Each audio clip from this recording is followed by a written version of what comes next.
കസ്തൂരിരംഗൻ എന്ന പാഠപുസ്തകം ആകാശ സ്വപ്നങ്ങളുടെ മാർഗദർശിക്ക് വിട എന്നതാണ് മാധ്യമത്തിന്റെ എഡിറ്റോറിയൽ. ആര്യഭട്ടയിൽ തുടങ്ങി ചാന്ദ്രയാനിൽ അവസാനിക്കുന്ന ഔദ്യോഗിക സംഭാവനകൾക്ക് ശേഷവും അക്കാദമിക ഗവേഷണ മേഖലകളിൽ നിറഞ്ഞു നിന്ന ഡോക്ടർ കെ കസ്തൂരിരംഗൻ മരണം വരെയും രാജ്യത്തെ സേവിച്ചുകൊണ്ടിരുന്നു. എനിക്ക് തോന്നുന്നു നമ്മൾ ഈ പഹൽഗാം ഭീകരാക്രമണം അതുപോലെ തന്നെ മാർപ്പാപ്പയുടെ സംസ്കാര ചടങ്ങുകളൊക്കെ വന്നതുകൊണ്ടാണ്. അല്ലാത്ത പക്ഷം ഒരുപാട് ചർച്ച ചെയ്യപ്പെടേണ്ട ഒരു വ്യക്തിത്വമാണ് കെ കസ്തൂരിരംഗൻ. അദ്ദേഹത്തെ മലയാളികളൊക്കെ സംബന്ധിച്ച് കസ്തൂരിരംഗൻ റിപ്പോർട്ട് എന്നുള്ള വാക്ക് നമ്മൾ എത്ര പറഞ്ഞിട്ടുണ്ടാവും. അതെ അതെ അതെ, ഗാഡ്ഗിൽ കസ്തൂരിരംഗൻ.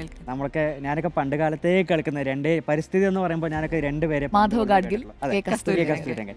എന്താ റിപ്പോർട്ടുകൾ എന്താണ്, ആ വൈരുദ്ധ്യങ്ങൾ എന്താണ്, പിന്നെ പശ്ചിമഘട്ടം. അതെ, ശരിക്കും പരിസ്ഥിതി എന്ന് പറഞ്ഞാൽ നമ്മുടെ ഒരു ഓർമ്മയിലെ ഫസ്റ്റ് വരുന്ന പേരുകൾ ഈ ഗാഡ്ഗിലും കസ്തൂരിരംഗനും. അതെ, നമ്മൾ ഈ റിപ്പോർട്ടുകൾ കൂടുതൽ ചർച്ച ചെയ്തത് പുത്തുമല ദുരന്തം ഉണ്ടായപ്പോൾ, അതുപോലെ തന്നെ കവളപ്പാറ, പിന്നെ പ്രളയം ഉണ്ടായപ്പോൾ, അങ്ങനെ പല ഘട്ടങ്ങളിൽ നമ്മൾ ചർച്ച ചെയ്ത പേരുകളാണ്.